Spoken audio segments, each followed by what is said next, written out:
Assalamualaikum warahmatullahi wabarakatuh. Perkenalkan, nama saya Sabrina Nurbalkis dengan NIM 123402015, Prodi Komunikasi dan Penyiaran Islam, Fakultas Dakwah dan Komunikasi kelas D.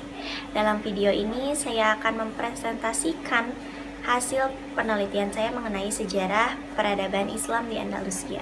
Adapun pokok pembahasan dalam materi video saya kali ini adalah mengenai 1. Sejarah perkembangan Islam di Andalusia. 2. Peradaban apa saja yang dibangun pada masa Islam di Andalusia.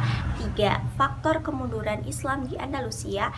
Dan 4 adalah Islam Spanyol masa modern. Baik, letak geografis Andalusia. Andalusia yang saat ini merupakan daerah dari kekuasaan otonom negara Spanyol. Ini terletak di semenanjung Iberia bagian selatan. Kemudian di sebelah utara ini dibatasi oleh komunitas otonom Extremadura dan Castilla-La Mancha. Kemudian di bagian timur ini dibatasi oleh komunitas otonom Murcia dan Laut Mediterania. Di sebelah barat dibatasi oleh Portugal dan Samudra Atlantik. Kemudian terakhir di bagian selatan dibatasi oleh Laut Mediterania dan Selat Gibraltar. Daerah Andalusia awalnya dipanggil dengan nama Iberia karena bangsa Iberia yang menduduki daerah Andalusia. Kemudian pada tahun kedua Masehi, pada saat tentara Romawi menempati daerah tersebut, disebutlah Hasbania. Kemudian pada saat bangsa Vandal menduduki daerah tersebut, maka disebutlah Vandalisia. Dan ketika kaum muslimin menduduki daerah tersebut, disebutlah Andalus, yang berasal dari kata Vandalisia berdasarkan lidah orang-orang Arab. Kondisi Eropa dan Andalusia pada masa pra-Islam ini sering disebut dengan Dark Age atau masa kegelapan. Mengapa disebut demikian? Karena pada masa ini adalah terjadinya keterbelakangan dan kebodohan yang sangat luar biasa. Kemiskinan yang sangat parah sehingga para rakyatnya tidak memiliki rumah. Bukan saja tidak memiliki rumah, bahkan mereka tidak memiliki tempat untuk berteduh. Kehormatan diinjak-injak, tidak memiliki moral karena diri mereka diperjualbelikan beserta dengan tanah yang mereka punya untuk menghasilkan uang. Kemudian bahasa yang mereka gunakan adalah bahasa isyarat untuk berkomunikasi sehari-hari karena mereka tidak memiliki bahasa lisan atau bahasa tertulis. Kemudian pada akhir abad keempat dikuasai oleh bangsa Gotik. Bangsa ini sering menghasut warganya untuk menyerang atau menentang kekuasaan Islam. Kemudian bangsa Gotik ini juga para penguasanya sering menekan bangsa Vandal untuk tidak merusak stabilitas keamanan bangsa Gotik. Selanjutnya adalah tentang bagaimana awal mula masuknya Islam ke Spanyol. Islam masuk ke Spanyol diketahui yaitu pada pertengahan abad ke-7 Masehi pada kekuasaan Khalifah Khalid bin Abdul Walid pada dinasti Bani Umayyah yang berkuasa saat itu di Damaskus. Dikenal 3 pahlawan muslim yang paling berjasa dalam proses penaklukan Andalusia adalah diantaranya Tharif bin Malik, Tariq bin Ziyad, dan Musa bin Nusair. Kemudian kita akan beralih kepada pembahasan pokok yang sudah saya sebutkan di awal, ada 4. Yang pertama ada sejarah perkembangan Islam di Spanyol. Diketahui bahwa perkembangan Islam di Spanyol ini terbagi kepada 6 periode. Periode pertama berlangsung dari tahun 711 Masehi sampai 755 Masehi. Pada periode ini, Islam di Spanyol dikuasai oleh seorang wali, yang dimana wali tersebut diangkat dari Bani Umayyah. Pada masa ini, Islam di Spanyol itu belum stabil, di mana masih terdapat banyak gangguan-gangguan baik dari dalam maupun dari luar.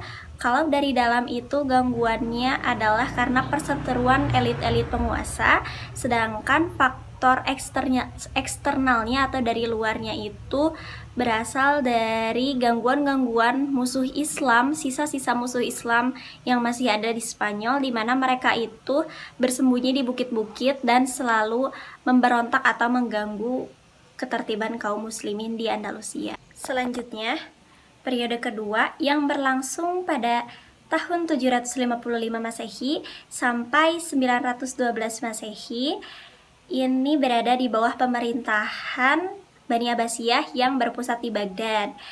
Pada periode ini itu diangkat seorang amir yang bernama Abdurrahman I, di mana Abdurrahman I ini merupakan keturunan dari Bani Umayyah yang lolos dari kejaran Bani Abbasiyah. Adahil masuk ke Spanyol itu pada tahun ke-755 Masehi bertepatan dengan 138 Hijriah. Pada periode ini Spanyol atau Andalusia itu maju dalam hal pendidikan dan peradaban. Sebagai contohnya dengan didirikannya Masjid Cordova dan sekolah-sekolah besar di kota-kota Spanyol. Lanjut, periode ketiga yang berlangsung pada tahun 912 Masehi sampai 1013 Masehi ini pada saat itu dimulai dari kekuasaan Abdurrahman III yang diberi gelar An-Nasir. Abdurrahman mendirikan Universitas Cordova, di mana universitas ini memiliki perpustakaan yang besar serta buku-buku yang banyak. Terus selanjutnya periode keempat yang berlangsung pada tahun 1013 Masehi sampai dengan 1086 Masehi. Pada masa ini Spanyol mulai terpecah-pecah kepada beberapa negara kecil yang berpusat di kota-kota dan dikuasai atau dibawahi oleh pemerintahan Raja Golongan atau yang dikenal juga dengan sebutan Al-Mulukut Tawaif. Selanjutnya periode kelima yang berlangsung pada tahun 1086 Masehi sampai 1248 Masehi ini, meskipun Islam terpecah-pecah kepada beberapa negara, ada satu kekuatan dominan, yaitu yang terletak pada dinasti Murabitun dan dinasti Muwahhidun. Pada perkembangan selanjutnya, pada periode ini juga, kemudian Spanyol dikuasai oleh orang-orang yang lemah, sehingga menyebabkan Spanyol itu sebagiannya, wilayahnya itu dikuasai oleh orang-orang Kristen. Kemudian selanjutnya, pada periode ke-6 yang berlangsung dari tahun 1248 Masehi sampai 1452 Masehi ini, Islam hanya berkuasa di Granada yang dibawahi oleh pemerintahan Bani Ahmar.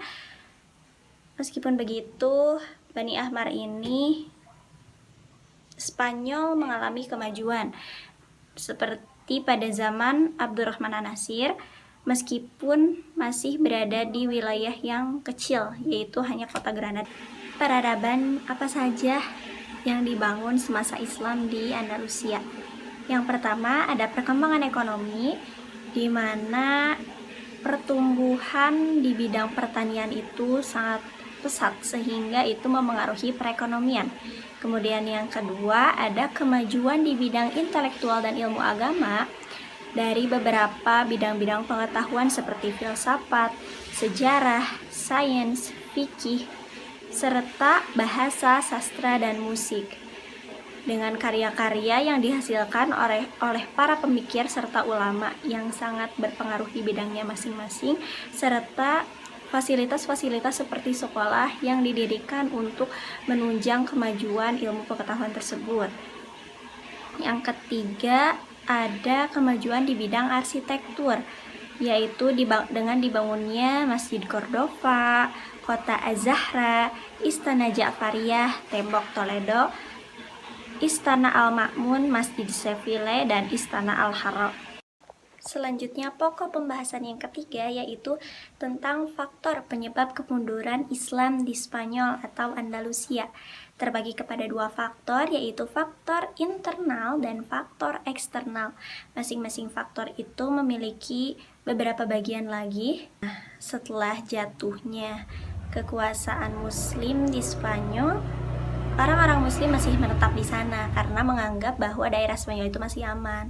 Setelah masa inkuisisi, di mana hak-hak mereka sebagai orang Muslim itu dicabut sehingga menyulitkan mereka. Pada abad ke-17, mereka diusir secara paksa dan terpaksa pindah. Kemudian, pada masa saat ini, banyak imigran-imigran Muslim yang berdatangan ke Spanyol. Alhamdulillah, pembahasan mengenai perkembangan peradaban Islam di Spanyol sudah dibahas dari awal sampai akhir. Saya ucapkan terima kasih kepada yang telah menonton. Semoga bermanfaat. Mohon maaf bila terdapat banyak kesalahan. Wassalamualaikum warahmatullahi wabarakatuh.